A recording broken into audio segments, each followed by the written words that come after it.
Rosanna was talking about politicians the other day. We got some of these turds running for office in Illinois. They're not worth the shit. To be perfectly blunt, State Senator Bill Brady, I had a conversation with him one time. I asked him if he thought he was violating his oath of office.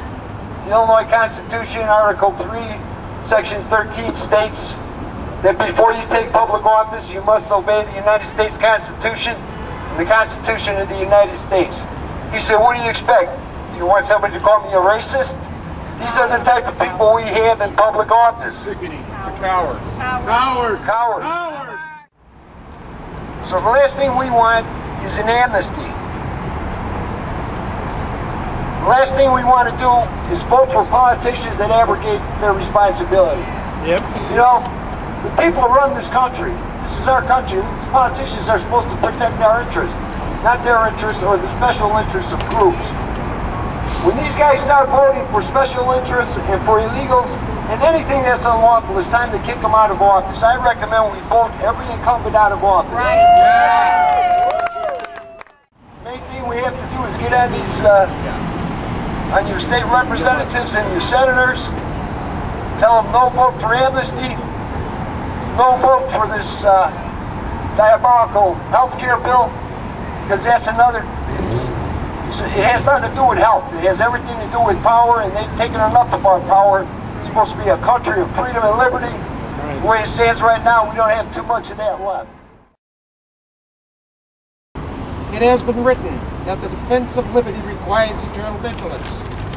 And I, as a citizen veteran, have a responsibility, nay, an obligation, to ensure that our country, its Constitution, and individual liberties are protected and defended from all those who deprive us and our posterity of those liberties that our forefathers fought and died for.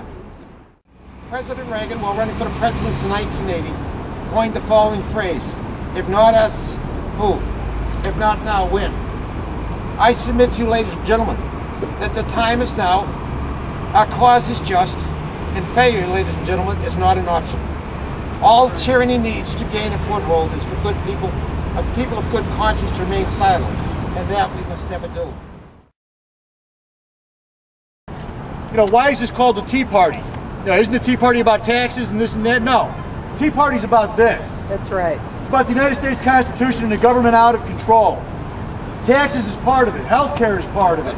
The fact that our men and women in Congress don't listen to we the people is the reason we're having the Tea Parties. Here, here. You know, people will call me a racist, you know, because they like to narrow it all down to one group of people, and they say it's the Mexicans.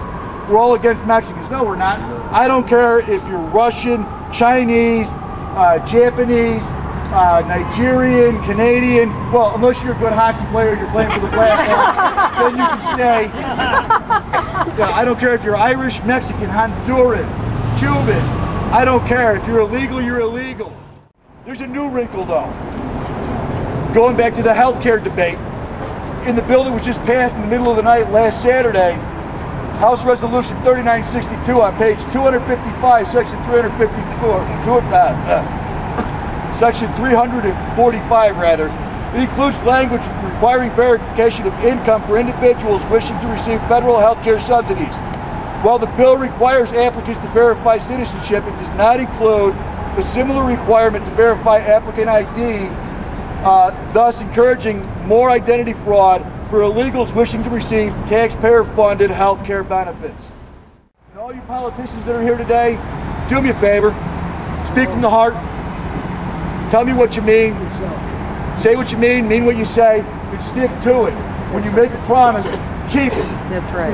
You want to get elected, tell us what you're going to do. If you're for, amnesty, tell us, I'm for amnesty. If you're for raising taxes 150,000%, tell us. Tell us first. Tell us the truth.